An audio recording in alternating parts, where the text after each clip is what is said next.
Welcome back, guys, or if you're new to my channel, this is Automotive Anonymous, and I'm currently driving our 2025 Subaru Forester. It's the first year of the new generation, and today I'm excited to share this video with you guys. We're taking it on a road trip going across the state. It's going to be a couple hundred miles in a couple hours, so this is going to be a good initial road trip impressions for any of you guys at home wondering if this might be the right vehicle for you.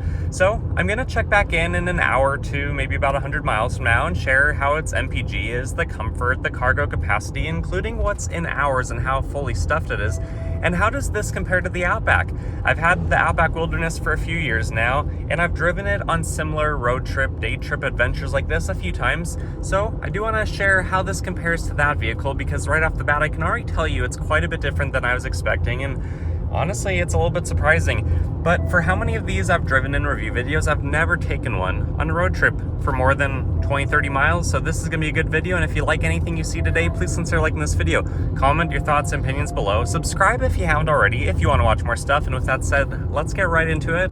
So far, it's only been about 30 miles since I last checked in, but we're in a construction zone, so we're down to 65 miles an hour, whereas before we were going about 80.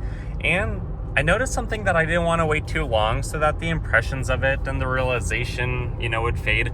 But this does not feel nearly as stable as my Outback Wilderness. It does weigh a few hundred pounds more than this and has a slightly longer wheelbase, but I think just between the height of this, the lighter curb weight, this feels noticeably less stable. With the shorter wheelbase and a slightly more sensitive, adaptive cruise control, eyesight, lane keep assist system, it just feels like you move around a little bit more easily on the road. And I don't like it. I don't feel like it's as planted as the Outback.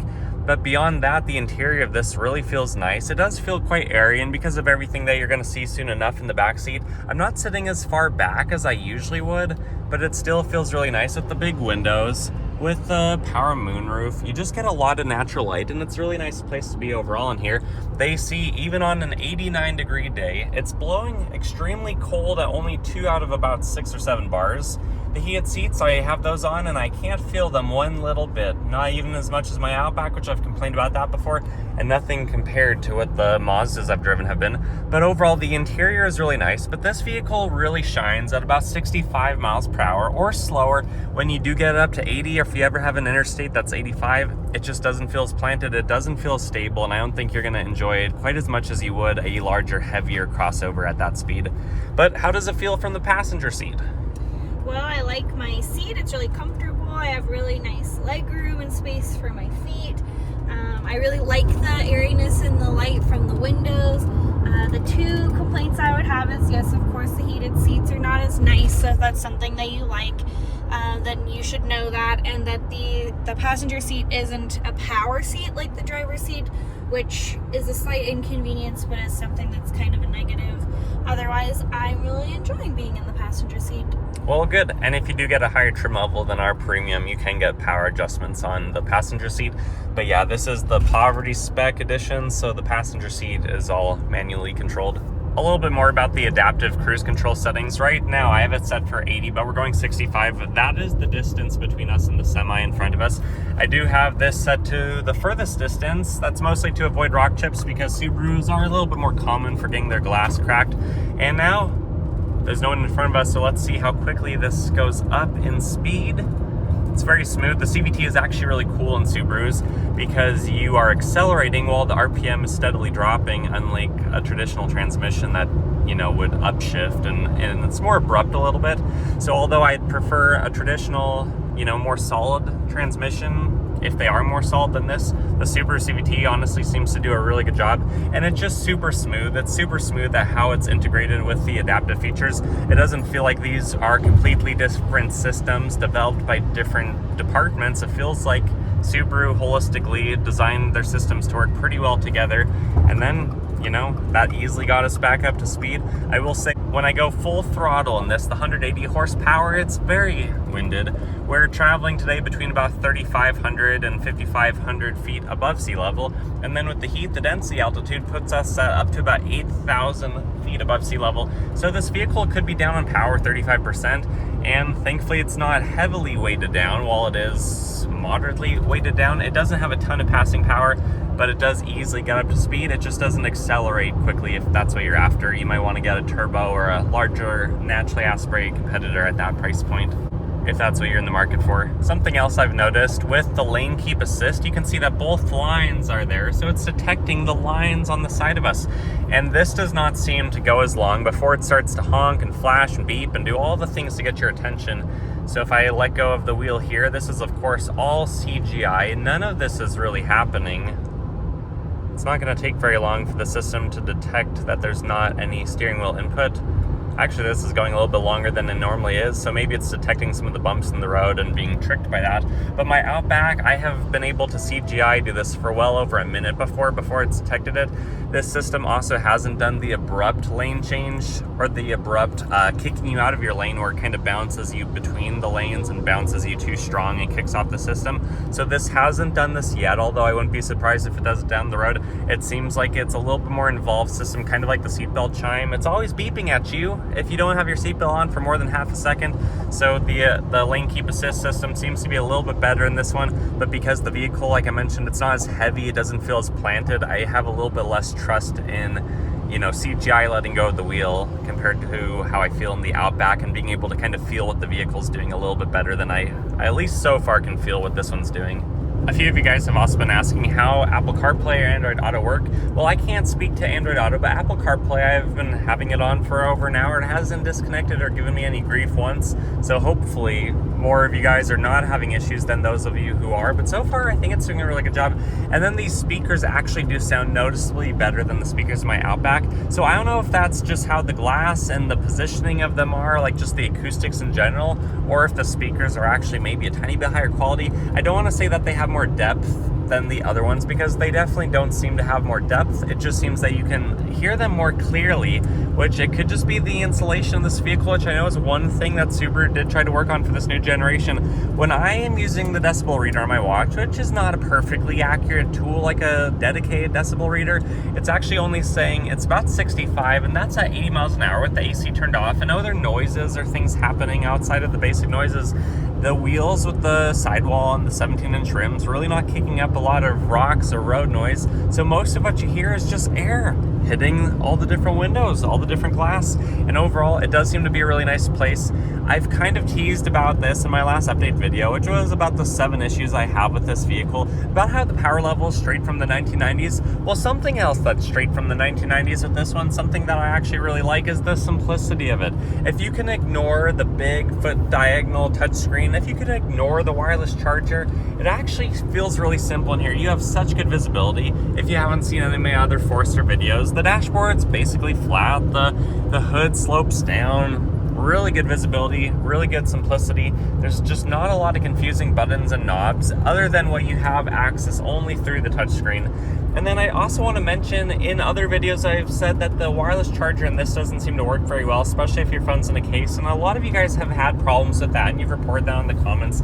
I do want to mention there might be a difference in the voltage and how well it works when you're actually at speed, when the alternator's spinning really fast and really charging up the battery, because going 80 miles an hour, this phone has actually gained about 10% in maybe 10 minutes or so, so quite a bit faster than it otherwise has when I've tested it just going around town. But if you have a Stanley, if you have a Costco 16-ounce water bottle, if you have anything else like that, this is just a really simple vehicle, and overall it has good storage. Whether you want to have your phone up front or in the back where the CD tray used to be, or just put your wallet there, you do have pretty decent storage in this, and overall it's pretty nice. I'm actually digging it more and more the longer we drive it, minus the other issues I've mentioned previously. We're back to 2 lanes in each direction, but now that it's been a little bit over 2 hours of driving and nearly 130 miles since I've reset the trip, it's probably a good time to talk about MPG. I've been going basically 80 miles per hour the whole time that I could, other than when, because of road construction, that's pretty typical in this area during the summer, I was slowed down anywhere from 0 miles an hour for a couple seconds at a time to maybe 45 to 65 as it would fluctuate, between each town and on and off ramp and all the different areas that we were passing. But so far, currently at 80, things are getting about 30 mpg. and overall the computer reads 33. Remember, these are overly generous. In fact, they're maybe about 3% too generous. So that's basically just 1 mile per gallon more than we're really getting. So getting 32 for averaging almost 80 miles an hour, that's actually quite a bit better than I was expecting this to do. And in my last update video, again, the 7 issues video where I talked about miles per gallon around town and at lower highway speeds, this really doesn't seem to do much better than my turbo Outback. But at highway speeds going 80, like, okay, that's where this shines, because my Outback only gets between 22 and 26 miles per gallon if I'm going 80.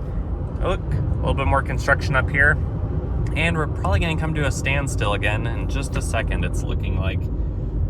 But going 80 miles per hour, getting probably 32 mpg, and that's just on a blend of 87 to 88 octane. That's usually what I fill in this, because that's all it requires in this area. And that's actually pretty decent mpg overall. What are you guys getting though? Comment that below. Otherwise, I think I'm going to be sitting here for a little while. Now the last thing we need to talk about is storage, and because a lot of my experience traveling across the country and to neighboring towns has been with my Outback, how does the Forester compare? But before I even mention that, I do want to say that the wireless charger on my phone with a basic silicone case really did not work very well. I've also had the heated seats on stage 3 for about 2.5 hours now, and they just have not done a very good job. My back doesn't feel any warmer than the cloth seats would normally keep it. So now that we're on to storage, as soon as I was filling up this vehicle, I could tell there is not nearly as much storage space as in my Outback. Sure, the cubic capacity numbers are very similar when you just look at the overall storage behind the second row being in the low 30 cubic foot range, but that's not a very good indication of how much actual room you have, because a lot of that is up top. You have a lot of room that goes up to the ceiling. You're not likely going to actually block that off, especially when that's going to take up all of your visibility.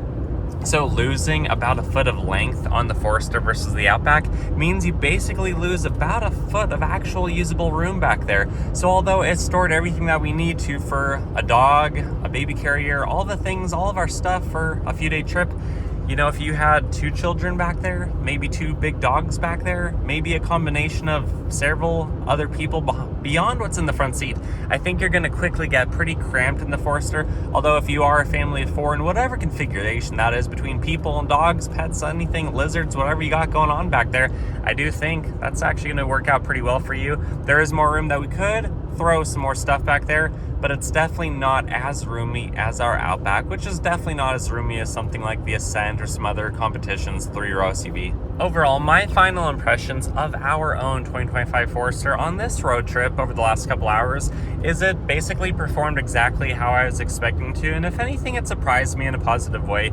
It's not super stable. I've said that before, just from my basic highway driving. Doing longer than my typical review videos, I noticed that right away. But the MPG, that was surprising to get basically 32 true MPG in this vehicle going 80 miles an hour. That was a really nice surprise. That's basically what this is rated at for highway speeds, which is 55 to 65. So kudos to you, Subaru Boxer engine. I don't know if this is truly any better than the 5th generation with the software and how the tuning a little bit more torque down low is, but overall it's done a really good job. I do wish I had a little bit more storage room. I thought we were going to have a little bit more cubic capacity that was useful space because of the rated numbers, but rated numbers sometimes don't tell the whole story, and practical tests do. So this was a good example today. Overall, I really like the Forester. We are both really enjoying it, and overall, I think you guys should drive one, check one out for yourself if you might be in the market. Test drive the competition. Don't just take my word for it. Remember, I'm just a random person making a YouTube video today. And until next time, I wish you guys the best. If you got anything out of this video, please consider liking it. Comment your thoughts and opinions below. Subscribe if you haven't already and you want to watch more stuff, like more videos of us speeding Silverados, passing us beyond the speed limit. Anyways, guys, I wish you the best. Until next time, take care. See ya.